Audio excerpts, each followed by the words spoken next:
अस्सलामुअलैकुम। तो कैसे हैं आप सब? उम्मीद करती हूँ कि सब खैरियत से होंगे।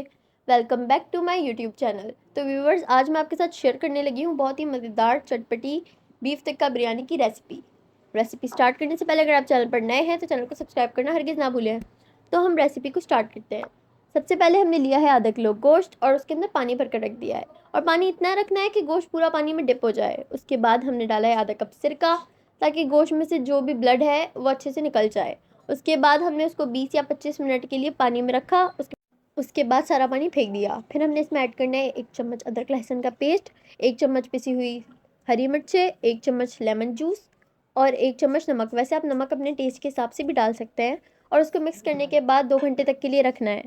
फिर हमने उसके बाद उसमें 1 चम्मच अदरक लहसुन का पेस्ट, 5 चम्मच या 1 छोटी प्याली के बराबर दही, 1 चम्मच भुना हुआ ज़ीरा, 1 चम्मच धनिया पाउडर, 1 चम्मच पिसी हुई लाल मिर्चें, 1 चम्मच कश्मीरी लाल मिर्च, 1 चम्मच नमक और 1 चम्मच टिक्का मसाला। और फिर उसके बाद उस पर 2 चम्मच सरसों का तेल डाला है और उसको अच्छे से मिक्स कर लिया। उसके बाद हमने उसे 2 घंटे तक के लिए मैरिनेट करके रख दिया। आप चाहें तो इसे ओवरनाइट भी मैरिनेट कर सकते हैं। इसके बाद हमने एक प्याली सरसों का तेल लिया है। आप कोई से भी कुकिंग ऑयल ले सकते हैं, लेकिन टिक्का बिरयानी का सही टेस्ट ही सरसों के तेल में ही आता है।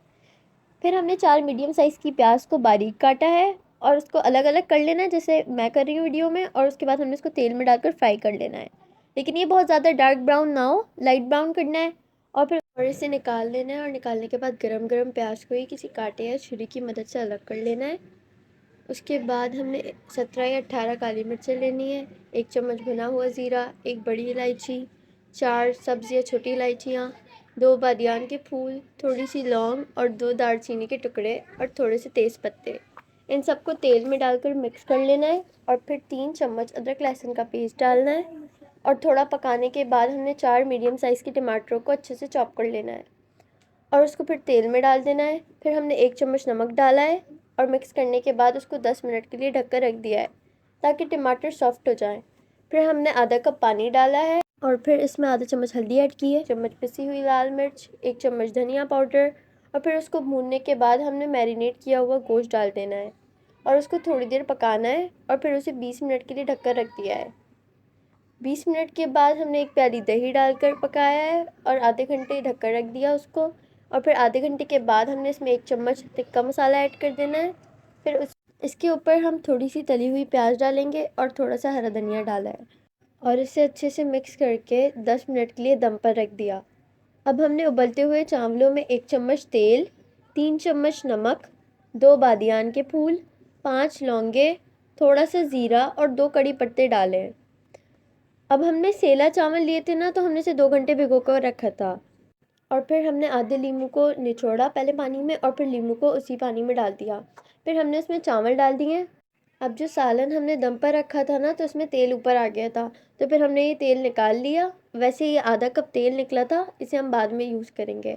अब हम तेल लगाते हैं, तो सालन पर हमने सबसे पहले तली हुई प्याज डाली है, फिर हरा धनिया डाला है और आधे चावल डाले हैं अभी हमने। फिर उसके ऊपर थोड़ा सा टिक्का मसाला डाला और बाकी आधे चावल इसके ऊपर तय लगा दिए। फिर हमने इसके ऊपर जरदई रंग डाल दिया है।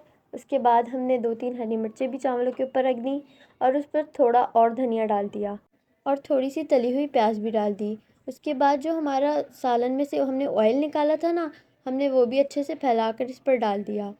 उस हमने ये ऑयल इस वजह से डाला था ताकि जो चावल सूखे सूखे रह जाते हैं वैसे ना रहें। उसके बाद हमने इसे दम पर 20 मिनट के लिए रख दिया। अब हमारी चटपटी टिक्का बिरयानी हो गई है तैयार। अगर आप लोगों को ये रेसिपी अच्छी लगी तो इसे लाइक, शेयर और कमेंट करें। और अगर आपने अभी तक मेरे चैनल को सब्सक्राइब नहीं करा तो इसको ज़रूर सब्सक्राइब करें। मिलती हूँ आप लोग को एक और नई रेसिपी के साथ। तब तक के लिए अल्लाह हाफ़िज़।